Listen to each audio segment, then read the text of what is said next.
സ്വകാര്യ bus service മേഖലയിലും സ്ത്രീകൾക്ക് സൗജന്യ ടിക്കറ്റ് നിരക്ക് നൽകാൻ തയ്യാറാണെന്ന് ബസ് ഉടമകൾ. എന്നാൽ കെഎസ്ആർടിസിക്ക് നൽകുന്ന ആനുപാതിക സാമ്പത്തിക സഹായം സ്വകാര്യ ബസ് സർവീസിനും നൽകണമെന്നാണ് ആവശ്യം.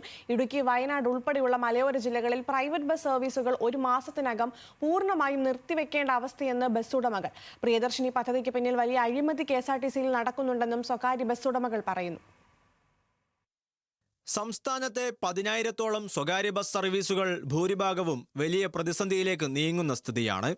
സർക്കാർ നയത്തെ പൂർണ്ണമായി എതിർക്കാൻ സ്വകാര്യ ബസ് ഉടമകൾ തയ്യാറല്ലെങ്കിലും സർക്കാർ ആനുകൂല്യം പറ്റുന്ന കെഎസ്ആർടിസിക്ക് നൽകുന്ന കൈത്താങ്ങ് സ്വകാര്യ മേഖലയ്ക്കും നൽകണമെന്നാണ് ബസ് ഉടമകളുടെ പ്രധാന ആവശ്യം. ടാക്സ് ഒഴിവാക്കി സർവീസ് നിർത്തിവെക്കേണ്ട G-ഫോം മോട്ടോർ വാഹന വകുപ്പിന് നൽകാൻ സമയം കാത്തിരിക്കുകയാണ് സംസ്ഥാനത്തെ സ്വകാര്യ ബസ് സർവീസുകൾ. വയനാട്ടിൽ 200-ഓളം സർവീസുകൾ G-ഫോം നൽകാൻ തയ്യാറായെങ്കിൽ ഇടുക്കിയിലെ 800 സർവീസുകളിൽ ജൂലൈ മാസം അവസാനത്തോടെ സർവീസ് മുടങ്ങുന്ന സ്ഥിതിയാണ്. കാരണം ഞങ്ങൾ 10-50 വർഷമായി കൊണ്ടുനടക്കുന്ന ഈ സർവീസും ഞങ്ങളുടെയും ഉപജീവനം മാത്രമല്ല, ഞങ്ങളോട് ബന്ധപ്പെട്ട് നിൽക്കുന്ന ഏതാണ്ട് 10,000-9,000 പേരുണ്ട് കുടുംബസമേതമൊക്കെ. അപ്പോൾ അത്രയും പേരുടെയും കൂടെ കുടുംബം മുമ്പോട്ട് പോകുന്ന ഈ വ്യവസായത്തെ ഞങ്ങൾ പറയുന്നത് പിടിച്ചു നിർത്തണമെന്നുള്ള അതിന് വ്യക്തമായ കണക്കുകളൊക്കെ ഞങ്ങൾ കൊടുത്തിട്ടുണ്ട്. ആ കണക്കിൽ ഞങ്ങൾക്ക് 1 കിലോമീറ്ററിന് എത്ര രൂപ ചെലവ് വരുമെന്നൊക്കെ നമ്മൾ പറയുന്നുണ്ട്. അതൊക്കെ വിദഗ്ധരെ കൊണ്ടൊക്കെ പരിശോധിക്കാം. അപ്പം അതുമായി ആ ചെലവിന് ശേഷം 40,000 രൂപ മതി ഞങ്ങൾക്കൊരു മാസം എന്ന് പറഞ്ഞിട്ടുണ്ട്.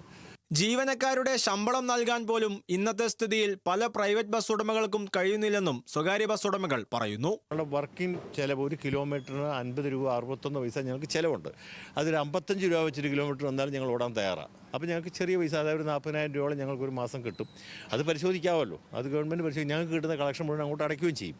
ഞങ്ങൾ കൊണ്ടു നടക്കുന്ന ഈ വ്യവസായത്തെ, ഈ പൊതുഗതാഗതത്തിൻ്റെ 60-90% ഞങ്ങൾ തന്നെയാണ് ചെയ്യുക.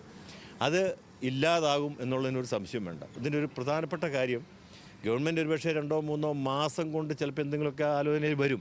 പക്ഷെ അന്നേരത്തേന് ഞങ്ങൾ കുറേ പേര് മരിച്ചു ഇല്ലാതാവും. സീറോ ടിക്കറ്റ് നൽകി കെഎസ്ആർടിസിയിൽ വലിയ തട്ടിപ്പ് നടക്കുന്നുണ്ട്. ടിക്കറ്റുകൾ നൽകിയെന്ന് കാട്ടി ജീവനക്കാർ കെഎസ്ആർടിസിക്ക് നഷ്ടമുണ്ടാക്കുന്നു. ഞങ്ങളൊപ്പം പോകുന്ന വണ്ടികൾ വിളിച്ച് കയറ്റി അവരെ കൊണ്ടുപോകാനുള്ളൊരു പ്രവണതയുണ്ട്. വണ്ടി നിറച്ച് ഫുള്ളായിട്ട് ആളെ കയറ്റും. അപ്പോൾ അവർക്ക് കളക്ഷൻ കൂടുന്നതനുസരിച്ച് അവർക്ക് ബാറ്റ കിട്ടും. ആ ബാറ്റായുടെ താല്പര്യം കൊണ്ടുകൂടെ കൂടി ഞങ്ങൾക്ക് ഓരോ ദിവസം ചെല്ലുന്തോറും നമ്മൾ കളക്ഷൻ കുറഞ്ഞുകൊണ്ടിരിക്കുക. വിവിധ സാഹചര്യങ്ങളിലൂടെ KSRTCയുടെ വരുമാനമായിട്ട് കാണിക്കുന്ന സംഖ്യ കൂടുകയും ഞങ്ങളുടെ പൈസ വളരെയധികം കുറഞ്ഞു വരികയും ചെയ്യുക. ഏതാണ്ട് 10 പൈസയോളമായി ഇപ്പം ടോട്ടൽ വരുമാനം. കഴിഞ്ഞ 30 വർഷത്തിലാദ്യമായാണ് ഇടുക്കി, അടിമാലി, കോതമംഗലം, മാങ്കുളം, ആനക്കുളം റൂട്ടിൽ സർവീസ് നടത്തിയിരുന്ന സ്വകാര്യ ബസ് കഴിഞ്ഞ ദിവസം സർവീസ് അവസാനിപ്പിച്ചത്. ഒരു നാടിന്റെ ഘടികാരമായ സ്വകാര്യ ബസ് സർവീസുകൾക്ക് സർക്കാർ ഉടൻ കൈത്താങ്ങൊരുക്കിയില്ലെങ്കിൽ അവ നിലയ്ക്കാൻ അധിക നേരം വേണ്ടെന്ന് ഇതുപോലുള്ള പല സഡൻ ബ്രേക്കുകളും ഓർമ്മിപ്പിക്കുന്നു. ന്യൂസ് മലയാളം, ഇടുക്കി.